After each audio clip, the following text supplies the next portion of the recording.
મંચ પરના સર્વે મહાનુભાવો, આપ વાલીઓ અને વિદ્યાર્થીઓ, કેટલીક બહુ અગત્યની વાતો આજે આપની સાથે મારે કરવી છે. મારી વાતની શરૂઆત કરું એ પહેલાં આપને ખાતરી આપું છું કે અહીંથી હું જેટલું બોલીશ, જે કંઈ પણ બોલીશ, એમાં આપને કોઈને કોઈ પ્રકારનો કંટાળો નહીં આવવા દઉં. એટલે ચિંતા નહીં કરતા કે આ ભાઈ કેટલુંક લાંબુ બોલી અને હજુ આપણને હેરાન કરવાના છે.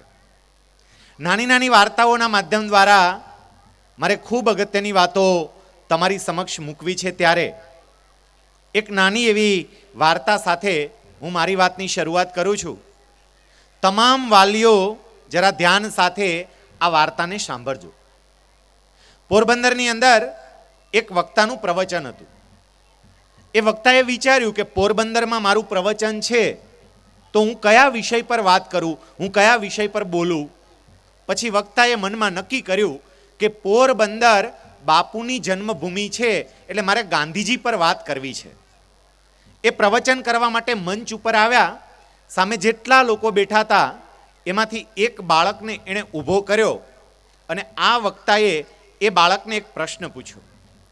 બેટા મને એક પ્રશ્નનો જવાબ આપ કે તારા ગામમાં કયા મહાપુરુષનો જન્મ થયો હતો? વક્તાને હતું કે છોકરો હમણાં બોલશે ગાંધીજી, અને હું એમને ધન્યવાદ આપી નીચે બેસાડી દઈશ અને પછી કહીશ કે મારે ગાંધીજી પર વાત કરવી છે. પેલા છોકરાએ વક્તાને કહ્યું, સાહેબ મારા ગામમાં કોઈ મહાપુરુષનો જન્મ નથી થયો. આ વક્તાને થયું કે ગાંધીજી કેમ બોલતો નથી? લોકોને તો ખબર હોય કે પોરબંદર ગાંધીજીની જન્મભૂમિ છે, આ છોકરો કેમ જવાબ નથી આપતો? વક્તાને એવું લાગ્યું કે કદાચ શક્ય છે આ છોકરો બાજુના કોઈ ગામનો હોય અને એટલે જવાબ ન આપી શકતો હોય. છોકરાએ જવાબ આપવા માટે સરળતા રહે છોકરાને, એટલે વક્તાએ એવું કહ્યું કે બેટા તારું ગામ એટલે હું પોરબંદરની વાત કરું છું. બેટા મને એ કે પોરબંદરમાં કયા મહાપુરુષનો જન્મ થયો હતો? છોકરો કે સાહેબ પોરબંદરમાં કોઈ મહાપુરુષનો જન્મ નથી થયો. પેલા વક્તા કે બેટા પોરબંદરમાં એક એવા મહાપુરુષનો જન્મ થયો હતો જેણે આ દેશને આઝાદી અપાવી. બેટા એક એવા મહાપુરુષનો પોરબંદરમાં જન્મ થયો હતો જેને આપણે સૌ રાષ્ટ્રપિતા તરીકે ઓળખીએ છીએ, જેને સત્ય અને અહિંસાનો સંદેશો સમગ્ર વિશ્વને આપ્યો. બેટા હવે તો બોલ, પોરબંદરમાં કયા મહાપુરુષનો જન્મ થયો હતો? છોકરો કે સાહેબ પોરબંદરમાં કોઈ મહાપુરુષનો જન્મ નથી થયો. આટલું કહેવા છતાં પણ છોકરો નહોતો બોલતો. એટલે પેલા વક્તાનો મગજ ગયો અને વક્તાએ કહ્યું, ગધેડા ડોબા, પોરબંદરમાં રહે છે અને એટલી ખબર નથી પડતી કે અહીંયા ગાંધીજીનો જન્મ થયો હતો? પેલો છોકરો કે લે સાહેબ એ તો બધાઈને ખબર હોય આ ગાંધી બાપુની જન્મભૂમિ છે. વક્તા કે તો પણ પછી બોલતો કેમ નહોતો? હું તને ક્યારનો કહું છું કે તારા ગામમાં કયા મહાપુરુષનો જન્મ થયો હતો, પોરબંદરમાં કયા મહાપુરુષનો જન્મ થયો હતો, જવાબ કેમ નથી આપતો? એ છોકરો કે સાહેબ તમારો પ્રશ્ન જેવો છે. અને હવે છોકરાએ જે જવાબ આપ્યો એ જવાબ દરેક વાલીઓ હૃદયસ્થ કરીને જાજો. એ છોકરો પેલા વક્તાને જવાબ આપે છે, સાહેબ પોરબંદરમાં નહીં, આ દુનિયાના એક પણ ગામમાં એક પણ મહાપુરુષનો જન્મ નથી થયો. કારણ કે જન્મ બાળકનો થાય, મહાપુરુષનો નહીં. મહાપુરુષ તો પછી બને. એક બાળકમાં એક મહાપુરુષ, એક મહાનારી છુપાયેલી છે. એક બાળકમાં છુપાયેલ છે. તમારા બાળકમાં પણ એવો જ મહાપુરુષ, એવી જ મહાનારી છુપાયેલી છે. એને પ્રગટ કરવી કે કેમ એ માત્ર શૈક્ષણિક સંસ્થાના હાથમાં નહીં, વાલી તરીકે તમારા હાથમાં પણ છે. માત્ર બાળકનું કાંડું પકડી અને માયાભાઈના હાથમાં આપી દો, આ સંસ્થાના હાથમાં આપી દો એટલે તમારી જવાબદારી પૂરી ના થાય. જવાબદારીને ખંખેરતા નહીં કે રામકૃષ્ણ જેવી સારી શાળામાં મેં મારા બાળકને એડમિશન અપાવી દીધું એટલે મારી જવાબદારી પૂરી. બિલકુલ નહીં. આ શાળા ગમે એટલા પ્રયત્નો કરે, વાલી તરીકે તમે જાગૃત નહીં હોય તો યોગ્ય પરિણામ નહીં મળે. અને એટલે આજે મારે વાલી તરીકે તમારી શું જવાબદારી છે એ વાત કરવી છે. તમે યાદ રાખજો, ગાડી કેવા પ્રકારની છે એના કરતાં ગાડી ચલાવનારો ડ્રાઈવર કેટલો નિષ્ણાંત છે એ અગત્યનું હોય. ગાડી કેવી છે મહત્વનું નથી, એ ચલાવનારો ડ્રાઈવર કેટલો તૈયાર છે એ અગત્યનું હોય. કોઈ અણઘડ ડ્રાઈવરના હાથમાં કદાચ મર્સિડીઝ કાર આપવામાં આવે ને અને અહીંથી મહુવા પહોંચતા પહોંચતા એ મર્સિડીઝમાં 10 ગોબા પાડે એવું શક્ય છે. અને કોઈ તૈયાર ડ્રાઈવર હોય, નિષ્ણાંત ડ્રાઈવર હોય અને એને મારુતિ 800નું જૂનું મોડલ આપે, એ અહીંથી મહુવા નહીં, અહીંથી રાજકોટ મને પહોંચાડી દે અને ખબરેય ના પડે કે રાજકોટ ક્યારે આવી ગયું. ગાડી કરતાં ગાડી ચલાવનારો ડ્રાઈવર અગત્યનો છે. એમ ભગવાને તમારે ત્યાં કેવું સંતાન આપ્યું છે એના કરતાં એ સંતાનરૂપી ગાડી ચલાવનારા ડ્રાઈવર તરીકે, માતા પિતા તરીકે તમે કેટલા નિષ્ણાંત છો ને એ અગત્યનું છે. મેં કેટલાય એવા મા બાપ જોયા છે કે ભગવાને એની ઘરે મર્સિડીઝ કાર જેવા સંતાન આપ્યા હોય, મર્સિડીઝ કાર જેવા, અને એમાંય ગોબા પાડે. બોલો, મર્સિડીઝ કાર જેવા સંતાનમાં ગોબા પાડે. અને એવા મા બાપે જોયા છે કે જેને ત્યાં ભગવાને મારુતિ 800નું જૂનું મોડલ આપ્યું હોય ને એને ક્યાંય ને ક્યાંય પહોંચાડે. મા બાપ તરીકે તમારા હાથમાં છે. બાળકના વિકાસ માટે મારે 4 મંત્રો આજે તમને આપવા છે અને મા બાપ તરીકે આ 4 મંત્રો આત્મસાત કરો. શાળા એના પ્રયત્નો કરે અને તમે આ 4 બાબત ધ્યાનમાં રાખો. ચોક્કસપણે તમારા બાળકની અંદર રહેલો એ મહાપુરુષ પણ પ્રગટ થશે. એ 4 મંત્રો કયા? સૌથી પહેલો મંત્ર, તમારા બાળકને સ્વીકારો. બાળક જેવું છે ને એવું સ્વીકારો. આપણે બાળકને સ્વીકારી શકતા નથી. મારું બાળક આવું છે, મારું બાળક સાવ સામાન્ય છે. સામાન્ય નથી, પહેલાં તો એને સ્વીકારો. ભગવાને જેવું આપ્યું છે એવું એને સ્વીકારી લો. મને બહુ દુઃખ સાથે કહેવું છે કે આપણને આપણા બાળકો ગમતા નથી. રાજકોટની અંદર એક ઘરે બેઠા બેઠા અમે 3-4 વ્યક્તિ ચર્ચા કરતા હતા. અમારો ચર્ચાનો વિષય એ હતો કે આજના મા બાપની ખાસિયતો, લાક્ષણિકતાઓ કેવી છે. જેની ઘરે બેસીને ચર્ચા કરતા હતા ને એમનો લગભગ 13 વર્ષની ઉંમરનો બાળક દૂર બેઠો બેઠો અમારી વાતો સાંભળતો હતો.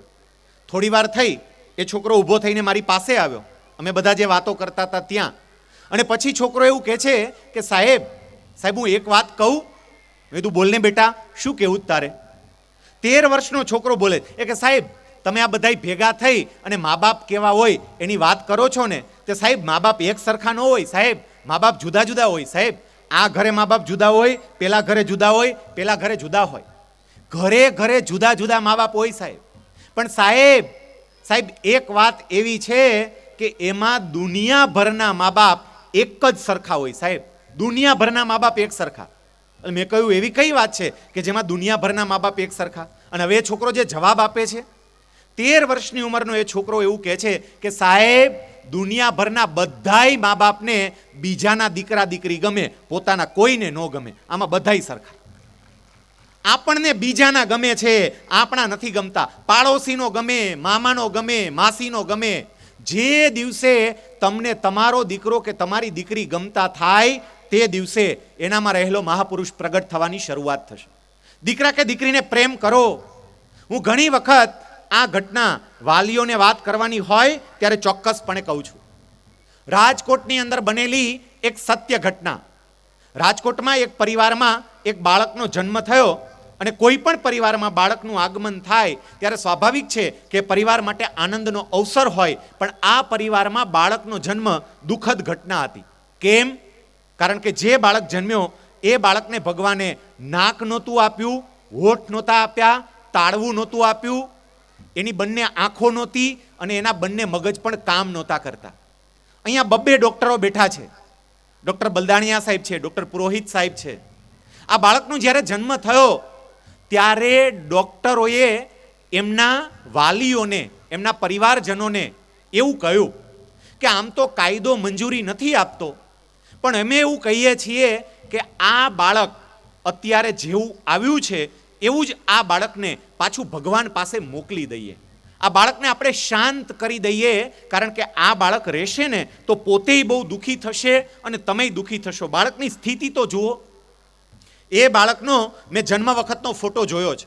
એને નાક નહીં અને હોઠ નહીં, એટલે આ ભાગે સીધો ખાડો જ હતો. અહીંયા ખાડો. એ બાળક જોઈ ના શકે, મગજ કામ ના કરે. પણ એ વખતે આ છોકરાના દાદા ત્યાં જવાબ આપે છે ને એવું કહે છે કે સાહેબ આવી વાત નહીં કરતા સાહેબ. ભગવાન આવડા મોટા બ્રહ્માંડનું સંચાલન કરે છે, તો કયા જીવને ક્યાં મોકલવો એ ભગવાને નક્કી કર્યું હોય. સાહેબ, ભગવાને આને મારે ત્યાં કેમ મોકલ્યો સાહેબ?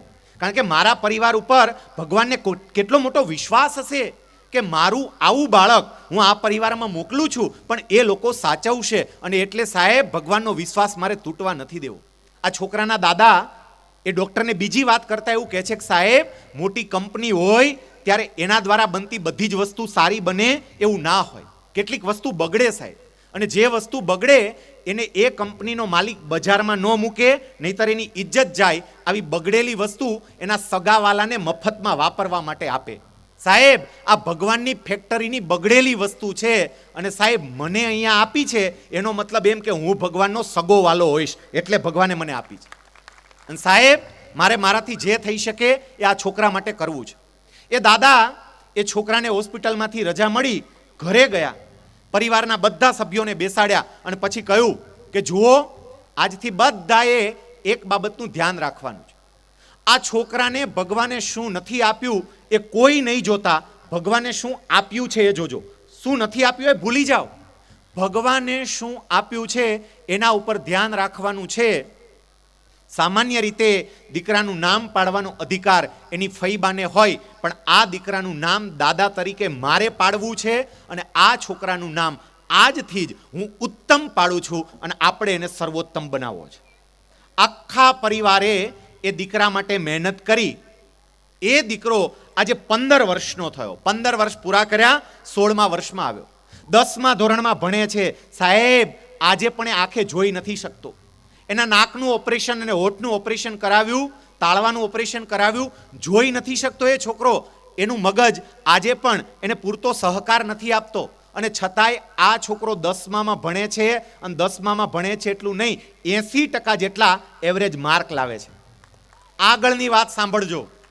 આ છોકરો સારામાં સારા તબલા વગાડે, સારામાં સારું હાર્મોનિયમ વગાડે, સરસ રીતે ગિટાર વગાડે, પિયાનો વગાડે, ઓર્ગન વગાડે. અરે કમ્પ્યુટર ઉપર કામ કરે, આંખેથી ના દેખાય, અને છતાંય કમ્પ્યુટરના કીબોર્ડ ઉપર એની આંગળીઓ રમતી હોય, અને એક પણ ભૂલ વગર બધું જ કમ્પ્યુટરની સ્ક્રીન ઉપર ટાઈપ થતું હોય. આપણે એકાદો શ્લોક બોલવો હોય તો પણ શુદ્ધ ઉચ્ચાર સાથે આપણે શ્લોક બોલી શકતા નથી. અને આ બાળકને શ્રીમદ ભગવદ્ ગીતાના 700 શ્લોક મોઢે છે. આખી શ્રીમદ ભગવદ્ ગીતા મોઢે. એ છોકરાને શ્રીમદ ભગવદ્ ગીતાનો કોઈ પણ શ્લોકનો એક શબ્દ બોલો, અને છોકરો આખો શ્લોક એક પણ ભૂલ વગર અને હશ્વ દીર્ઘની ભૂલ વગર બોલી શકે. આંખે દેખાય નહીં, અને શ્રીમદ ભગવદ્ ગીતા મોઢે. આપણા 108 ઉપનિષદો છે, અને 108 ઉપનિષદોમાં 11 ઉપનિષદોને આપણે પ્રમુખ ઉપનિષદ તરીકે સ્વીકાર્યા છે.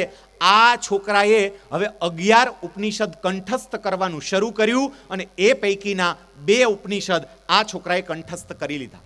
એ ખૂબ સરસ રીતે ગાય છે, તાળવું નથી અને છતાં ગાવાનું. એ છોકરો ખૂબ સરસ રીતે ગાય છે. પ્રોફેશનલ સિંગર અમુક ગીતો ગાવાની ના પાડી દે, આ છોકરો એ ગીતને પણ બખૂબીથી ગાઈ જાણે છે. અને એટલું નહીં, જે છોકરાને જન્મ વખતે નાક નહીં, હોઠ નહીં, તાળવું નહીં, આંખો નહીં, મગજ બરોબર કામ ના કરે, અને ડૉક્ટરોએ સલાહ આપી હતી કે આપણે આને શાંત કરીએ, એ છોકરો આજે આટલું બધું તો કરે છે. પણ ગયા વર્ષે આપણા દેશમાં બાળકોને આપવામાં આવતો સર્વોચ્ચ એવોર્ડ, બાલશ્રી એવોર્ડ, આ છોકરો લઈને આવ્યો. આ છોકરાનું નામ છે ઉત્તમ મારું, કે જેને રાષ્ટ્રપતિ એવોર્ડ આ રાજકોટને અપાવ્યો. જરા વિચાર કરો, તમારી ઘરે ઉત્તમ મારું કરતા ક્યાંય સારો દીકરો અને દીકરી છે. એના દાદા એને આ કક્ષાએ પહોંચાડી શકે તો તમે પહોંચાડી શકો, પણ એ માટે મા બાપ તરીકેની કેટલીક જવાબદારીઓ સ્વીકારવી પડે, સમજવી પડે.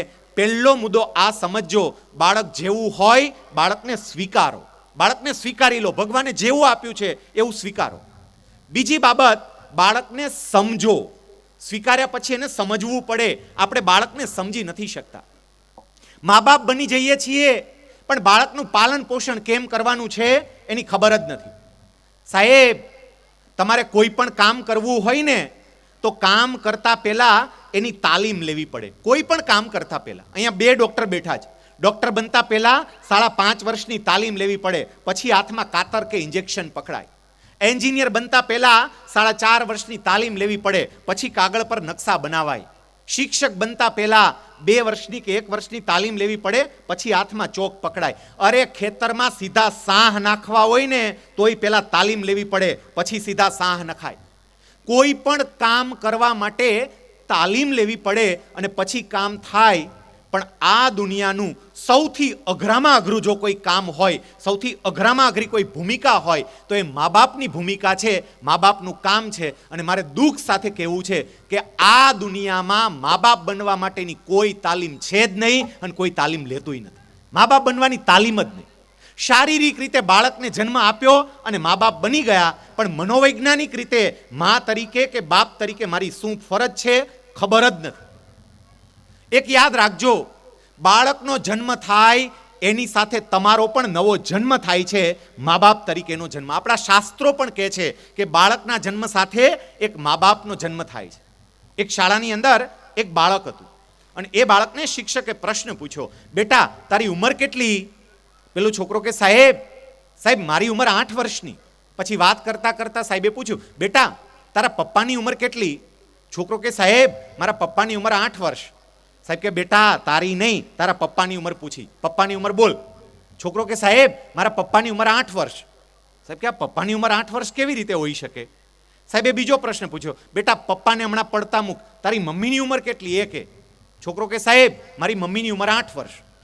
સાહેબ કે દોસ્ત જરા વિચાર તો ખરો, તારી ઉંમર 8 વર્ષ બરોબર છે, પણ મમ્મી અને પપ્પાની ઉંમર 8 વર્ષ કેવી રીતે હોઈ શકે?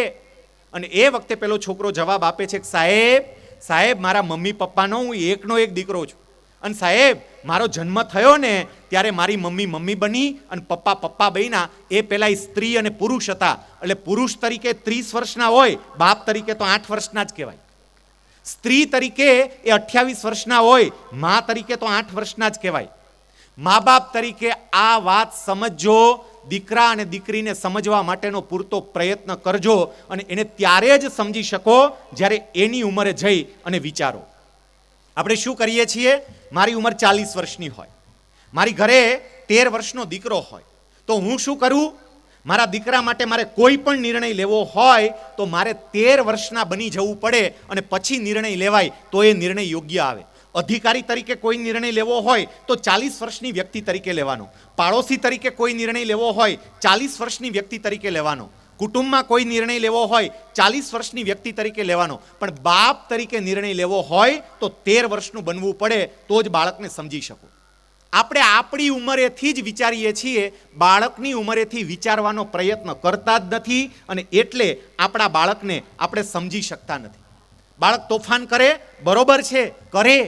કેટલાય વાલીઓ ફરિયાદ કરતા હોય, સાહેબ દુનિયા બગડી ગઈ, સાહેબ બધા બગડી ગયા, સાહેબ અમારી વખતે તો આવું હતું. અત્યારે સાહેબ બધુંય બગડી ગયું.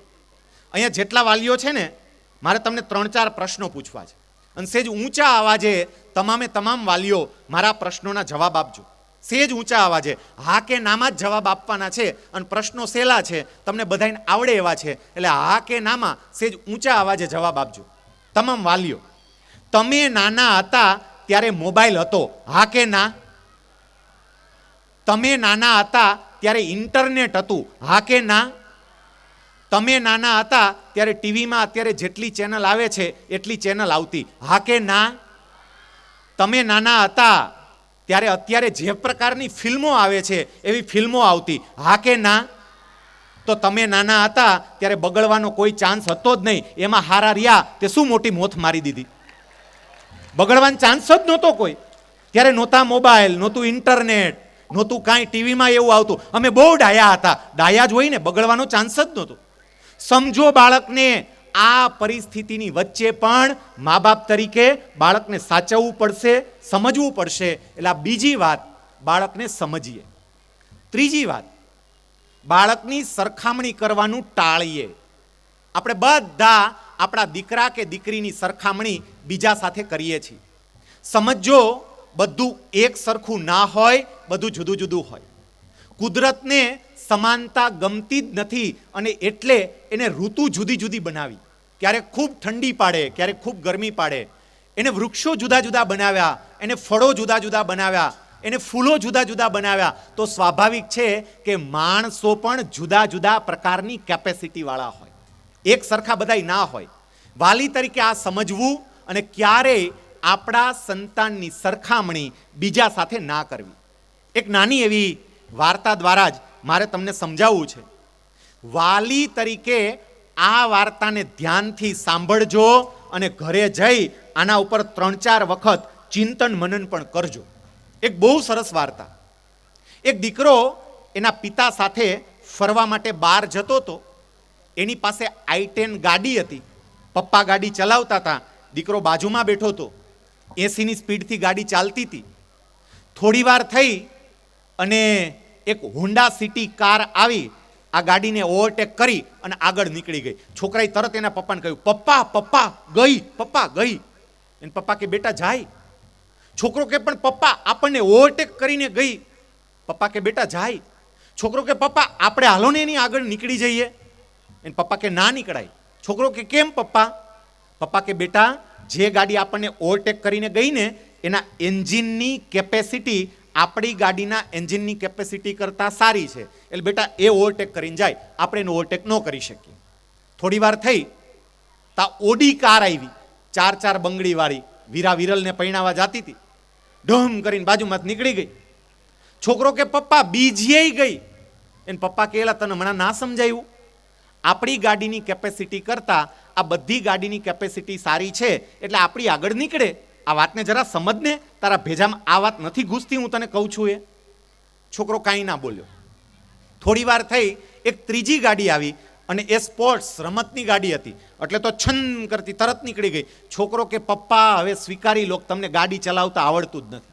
પપ્પા એક પછી એક બધી ગાડી ઓવરટેક કરીને જાય, તમને ચલાવતા જ નથી આવડતું. પપ્પા સ્વીકારી લો, વાત માની લો. અને એ વખતે આ ભાઈ એટલા ગુસ્સે થયા, ગાડી બાજુમાં ઊભી રાખી અને પછી છોકરા ઉપર તાડુકતા કહ્યું, ક્યારનો કહું છું એલા સમજને, આ જેટલી ગાડી ઓવરટેક કરીને જાય છે એ બધી જ ગાડીની કેપેસિટી આપણી ગાડી કરતાં સારી છે, એટલે ઓવરટેક કરીને જાય. અને આ બધી ગાડી આપણને ઓવરટેક કરીને ગઈ એ તને દેખાણી, પણ જેટલી ગાડીને આપણે ઓવરટેક કરી એ તને ના દેખાણી? આપણે ટાટા નેનોને ઓવરટેક કરી એ તું ન જોઈ શક્યો? પાછળ આપણે અલ્ટોને પાછળ રાખી દીધી, એ કેમ ભૂલી ગયો? આપણી કેટલીક ગાડીઓને ઓવરટેક કરી એ તને ના દેખાણી, આપણને ઓવરટેક કરીને ગઈ એ બધી ગાડી તમને દેખાણી. અને એ વખતે પેલો છોકરો એના પપ્પાની સામે જ જોઈ રહ્યો. પછી સેજ સ્મિત આપ્યું, સ્માઇલ આપ્યું, હસ્યો અને પછી એના પપ્પાને કે પપ્પા તમે કેટલા સમજુ છો, પપ્પા પપ્પા તમે કેટલા હોશિયાર છો, પપ્પા તમે આ બધુંય જાણો છો, તો જરાક પપ્પા એ સમજો ને કે મારા કરતાં વધારે ટકા લાવનારા હારે જ શું કામ સરખામણી કરો છો? મારા કરતાં ઓછા ટકા લાવનારાય છે. કોક દીક એની હારે સરખામણી કરી જુઓ. બાળકની સરખામણી વધારે ટકા લાવનારા સાથે નહીં, ઓછા ટકા લાવનારા સાથે કરી અને વધારે ટકા લાવનારને પ્રેરણાત્મક વ્યક્તિ તરીકે બતાવજો તો એ ત્યાં પહોંચશે. સરખામણી કરવાનું ટાળીએ. આપણે બહુ સરખામણી કરીએ છીએ અને એને કારણે દીકરા કે દીકરીને હતોત્સાહિત કરવાનું કામ કરી બેસીએ છીએ. યાદ રાખજો વાલીઓ, તમારા દીકરા અને દીકરીની પ્રગતિ ઈચ્છતા હોય તો એને હતોત્સાહિત કરવાનું, એને ઉતારી પાડવાનું બંધ કરજો. જાહેરમાં કેટલાક તો ઉતારી પાડતા હોય, ઘરમાં બીજા મહેમાન બેઠા હોય ને એની હાજરીમાં કે લ્યો આ અમારો નમૂનો આવ્યો, ખર્ચો કર્યો 20,000નો, પણ કાંઈ અમને દીધું નહીં, આટલા ટકા લાવ્યો. જાહેરમાં નહીં ઉતારી પાડો. આ બધું જ કરવા માટે સક્ષમ છે, પણ એને તમારા પ્રોત્સાહનની જરૂર છે, સરખામણીની નહીં. એક બાબત ખાસ યાદ રાખજો, હું એક તમને સાવ સામાન્ય સૂત્ર આપું છું. જો આ સૂત્રને ચરિતાર્થ કરી શકો ને તો પણ વાલીઓ તરીકે તમે ઘણું કામ કરી શકશો.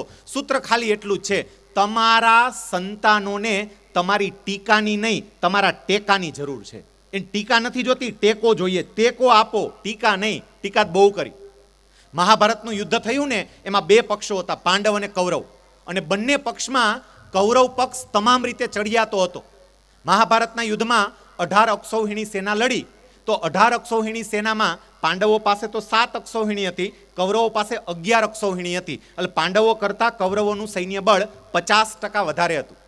પાંડવો પાસે નવા યોદ્ધા, કૌરવો પાસે અનુભવી યોદ્ધા, કૃપાચાર્ય, દ્રોણાચાર્ય, ભીષ્મ પિતામહ. પાંડવો બિચારા વનમાંથી ભટકતા આવેલા ભિખારી અને કૌરવો રાજ સત્તા પર રહેલા સંપત્તિવાન માણસો. બધી રીતે પાંડવો કરતા કૌરવો ચડિયાતા હતા, પણ 18 દિવસના યુદ્ધ પછી પાંડવો જીત્યા અને કૌરવો હાર્યા. કેમ? એની પાછળના 2 કારણ. પાંડવોની સેનામાં રહેલા ભગવાન શ્રી કૃષ્ણ અને કૌરવોની સેનામાં રહેલા મામા શલ્ય. બંનેની ભૂમિકા જોજો. મામા શલ્ય કયું કામ કરતા? કૌરવ સેનાને હતોત્સાહિત કરવાનું કામ કરે. સાંજે જ્યારે બધા મળે અને આવતીકાલની યુદ્ધની વ્યૂહ રચના કરવા માટે બેસે ત્યારે મામા શલ્ય ઊભા થાય અને પોચી ઢીલી નબળી વાતો કરી બધાનું મનોબળ તોડી નાખે. અને બીજી તરફ ભગવાન કૃષ્ણ હતા કે જેનું મનોબળ તૂટી ગયું છે એવા અર્જુનને વાત કરીને યુદ્ધ લડવા માટે તૈયાર કરે. મા બાપ તરીકે તમે મામા શલ્યની ભૂમિકામાં છો કે કૃષ્ણની ભૂમિકામાં છો એ તમારી જાતને પ્રશ્ન પૂછજો. અને હું ગેરંટી સાથે કહું, મોટા ભાગના મા બાપ અજાણતા મામા શલ્યનું જ કામ કરી અને દીકરાને દીકરીને ઉતારી પાડવાનું કે એને નબળા બતાવવાનું કામ કરે છે. આવું નહીં કરતા, સરખામણી નહીં કરતા. ચોથો મુદ્દો, મેં પહેલું કહ્યું બાળકને સ્વીકારો, બીજું બાળકને સમજો, ત્રીજું બાળકની સરખામણી બંધ કરો અને ચોથું બાળકને સમય આપો. બાળકની હારે બેસો, થોડીક વાર બાળકની હારે રહેવું પડે. જે લોકોએ અહીંયા બાળકને હોસ્ટેલમાં મૂકી દીધું છે એ તો સમજ્યા કે બાળકને કદાચ રોજ નથી મળી શકતા, પણ જે વાલીઓનું બાળક સાંજે ઘરે આવે છે એવા વાલીઓને મારે ખાસ કહેવું છે કે તમારા બાળક માટે થોડો સમય આપો. તમે ભલે અભણ હોય, ભલે ગામડાના હોય, પણ થોડોક સમય આપો. કેટલાક એમ કે અમારી પાસે સમય જ છે ભાઈ, આપવો નથી. પાનના ગલે ઊભા માવો ચોડવો છે. વડાપ્રધાને યોગી આદિત્યનાથને ઉત્તર પ્રદેશના મુખ્યમંત્રી બનાવ્યા, એ યોગ્ય કર્યું કે નહીં એની ચર્ચા કરવી છે, પણ ઘરે દીકરા કે દીકરી માટે કાંઈ વાત નથી કરવી. દરેક મા બાપ આ જરા સમજે અને દીકરા કે દીકરીને થોડો સમય આપતા થાય, એની પાસે બેસતા થાય. સ્કૂલ કેટલું કરે, આપણી જવાબદારી આવે. અહીંયા બિચારા આવે બહુ મહેનત કરી હોય પણ ઘરે આવે આપણે ધ્યાન ના રાખીએ એટલે બધા ઉપર પાણી ફરી વળે. એની હારે બેસો, એને થોડુંક પૂછો, બેટા તું શું ભણ્યો, આજે શું વાત થઈ, 5 મિનિટ તો બેસો. અને ખાલી ભાઈઓની વાત નથી કરતો, બહેનોએ પણ જરા વિચારવાનું. બહેનોય જરા એમની હારે બેસો. ગામડાની ખાસિયતની મને ખબર છે, ગામડામાં બધી બહેનો હાંજ પડે, કામ પૂરું થાય એટલે ચોફાળ પાથરી, બુંગણ પાથરે શેરીમાં બધા ભેગા થાય. એ જયલીન, એ સૌલીન, જયલીન સૌલીન બધા ભેગા થાય. અને ભેગા થઈને શું વાત કરતા હશું? આપણું કુટુંબ કેવી રીતે આગળ આવે, આપણા સંતાનો કેવી રીતે આગળ આવે, એની વાતો થતી હશે. કોનું છૂટું થયું ને કોનું થવાનું છે આ જ વાત થાય. હમણાં 5 દીમાં આનું છૂટું થવાનું કરાવી દે. બોલો, કેટલાક તો બેઠા છૂટા કરાવી દે. શેરીમાં બેસજો, કાંઈ વાંધો નહીં, બુંગણ પાથરીને બેસજો, પણ દીકરા દીકરી હારે બેસતા થાવ. મા બાપ યાદ રાખજો, તમે તમારા દીકરા કે દીકરી હારે નહીં બેસો ને તો એ તમારી હારે બેસવાના નથી. અને પછી એની માથે આક્ષેપ નહીં મૂકતા, કેમ અમને હાચવતા નથી. તમે હાચવો. ખાલી પૈસા આપી દેવાથી ના થાય, ખાલી ફી ભરી દેવાથી ના થાય, ખાલી ભૌતિક સુવિધાઓ આપી દેવાથી ના થાય. મા બાપ તરીકે દીકરા અને દીકરીને થોડો સમય આપવો પડે. આપણો જેમ ભારત દેશ છે ને એમ એક બ્રાઝિલ દેશ છે, અને બ્રાઝિલની અંદર કાચબાઓની એક જાત છે, ગ્રીન સી ટર્ટલ, લીલા દરિયાના કાચબા.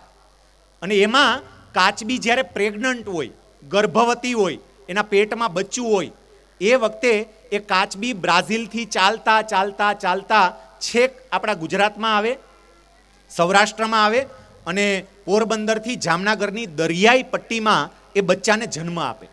મેં જ્યારે આ વાંચ્યું ત્યારે મને વિચાર થયો કે આ કાચબી આટલું બધું ચાલીને બિચારી શું કામ આવતી હશે?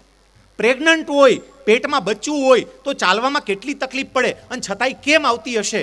ઊંડાણપૂર્વક તપાસ કરી ત્યારે જાણવા મળ્યું કે ગ્રીન સી ટર્ટલ પ્રકારના કાચબાઓ માટે આપણો આ સૌરાષ્ટ્રનો જામનગરથી પોરબંદરનો દરિયાઈ પંથક, એ પટ્ટો એમના માટે બહુ અનુકૂળ છે.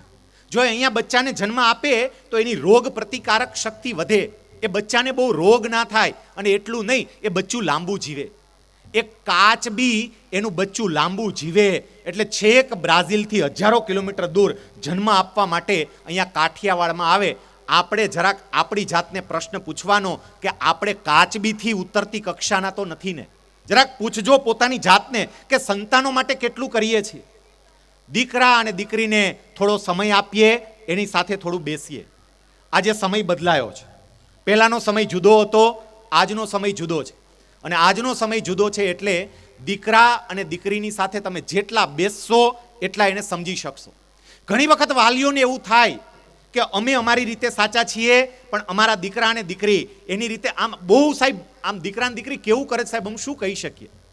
મારે તમને એક નાની એવી ઘટના કહેવી છે. એક વખત એક શિક્ષક, ગણિતના શિક્ષક હતા, અને ગણિતના શિક્ષક વિદ્યાર્થીઓ ક્લાસમાં બેઠા હતા, સરવાળો ભણાવતા હતા.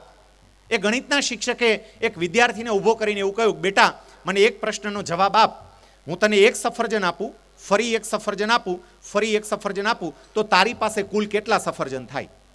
પેલો છોકરો કે સાહેબ મારી પાસે 4 સફરજન થાય. સાહેબ કે બેટા મારી વાત તને બરોબર સંભળાણી નહીં બેટા. બેટા જો ધ્યાનથી સાંભળ, હું તને એક સફરજન આપું, ફરી એક સફરજન આપું અને ફરી એક સફરજન આપું, તો તારી પાસે કુલ કેટલા સફરજન થાય? પેલો છોકરો કે સાહેબ મારી પાસે 4 સફરજન થાય. સાહેબને થયું કે આની પીન ચોટી ગઈ છે, આ પીન ઉખેડવી પડે, સીધો દાખલો છે, 3 જ થાય, આ 4 કાં જવાબ બોલે? સાહેબે છોકરાને કહ્યું કે બેટા સફરજનને થોડી વાર બાજુ ઉપર રાખ, મને એ કે તને કયું ફળ વધારે ભાવે? છોકરો કે સાહેબ કેરી બહુ ભાવે. સાહેબ કે બેટા ધ્યાનથી સાંભળ, તને એક કેરી આપું, ફરીથી એક કેરી આપું, ફરીથી એક કેરી આપું, તારી પાસે કુલ કેટલી કેરી થાય? છોકરો કે સાહેબ 3 કેરી થાય. અને સાહેબે ખુરશી ઉપરથી કૂદકો માર્યો. સાબાસ સાબાસ, વેરી ગુડ બેટા, વેરી ગુડ, જો આવડી ગયું બેટા, તને ગણિત આવડે જ છે બેટા, આ કંઈક સફરજનમાં પ્રોબ્લેમ હતો, કેરીમાં મેળ ખાઈ ગયો બેટા.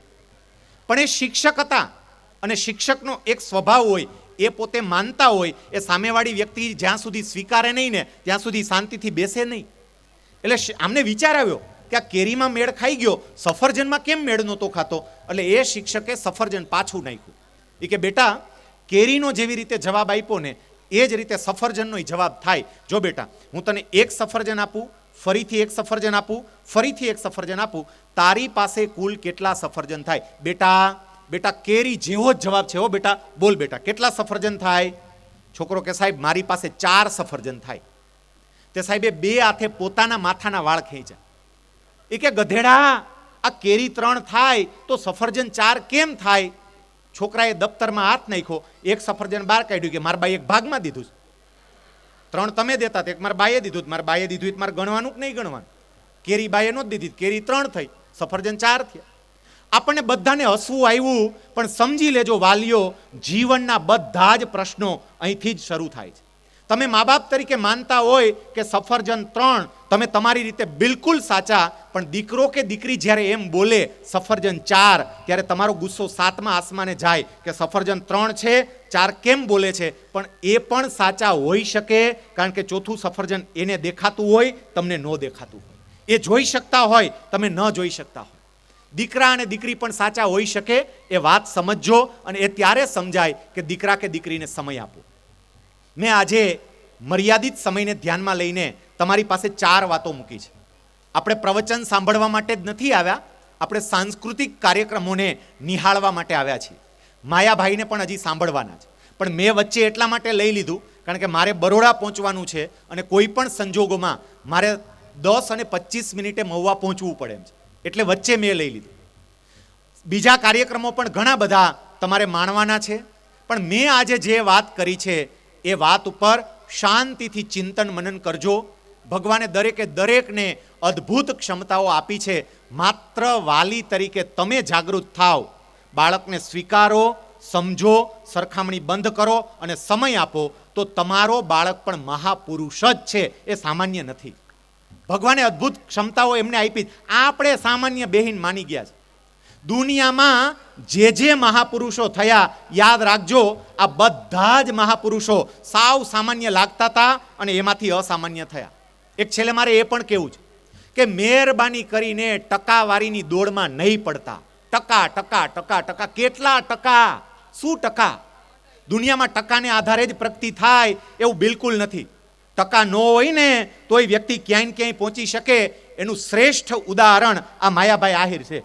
પૂછો માયાભાઈને કેટલા ટકા લાવ્યા, પૂછો ને જરાક કેટલા ટકા લાવ્યા. ગુજરાતનું ઘરેણું છે, તમારો પંથક એના ઉપર ગૌરવ લઈ શકે ને એવું મોટું વ્યક્તિત્વ છે. આ સ્કૂલના તમામ વાલીઓ, હું તો એવું કહું છું કે ભાગ્યશાળી છે કે માયાભાઈ આહિરની સ્કૂલમાં તમારો દીકરો કે દીકરી ભણે. શું કામ? અહીંયા શરૂઆતમાં જ્યારે જીતુભાઈ વાત કરતા હતા, એને મુદ્દાની વાત કરી કે કોઈ શાળાના વિદ્યાર્થીઓએ જેટલી સેલિબ્રિટીને નહીં જોઈ હોય એટલી સેલિબ્રિટીને આ શાળાના વિદ્યાર્થીઓએ જોઈ હશે.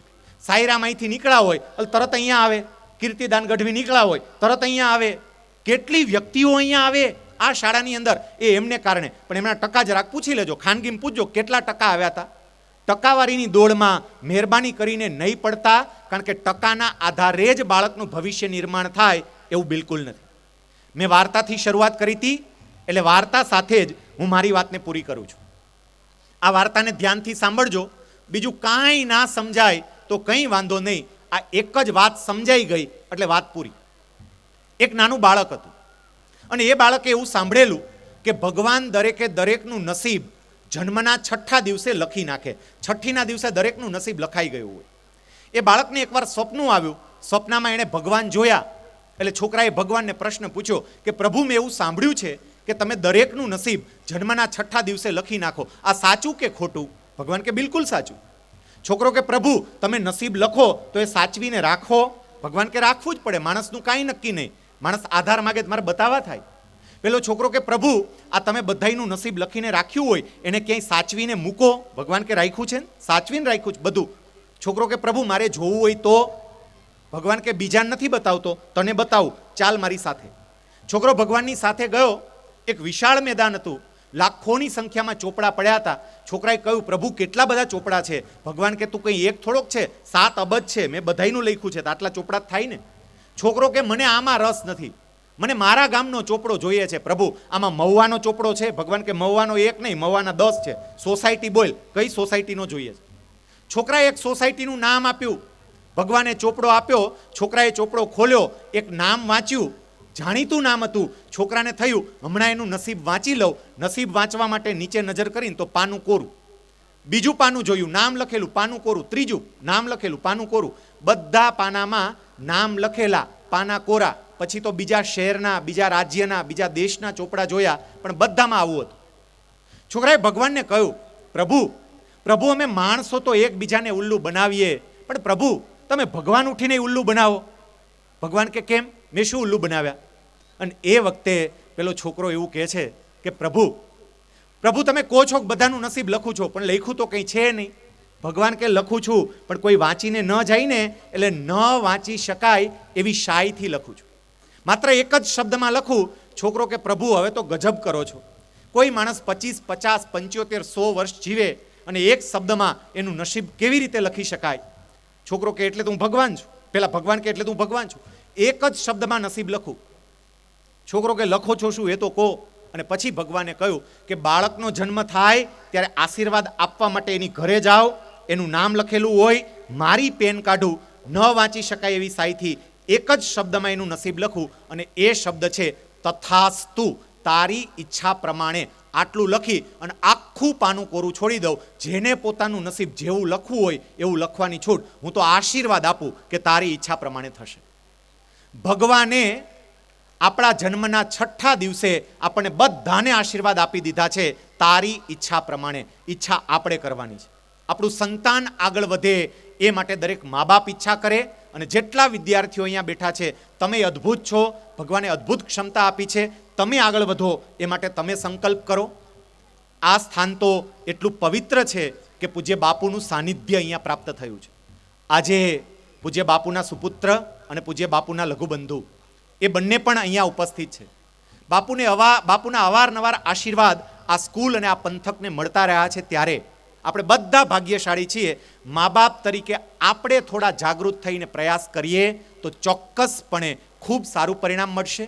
જે વિદ્યાર્થીઓને અહીંયા સન્માનિત કર્યા છે એ તમામ વિદ્યાર્થીઓને હું હૃદયપૂર્વક અભિનંદન પાઠવું છું.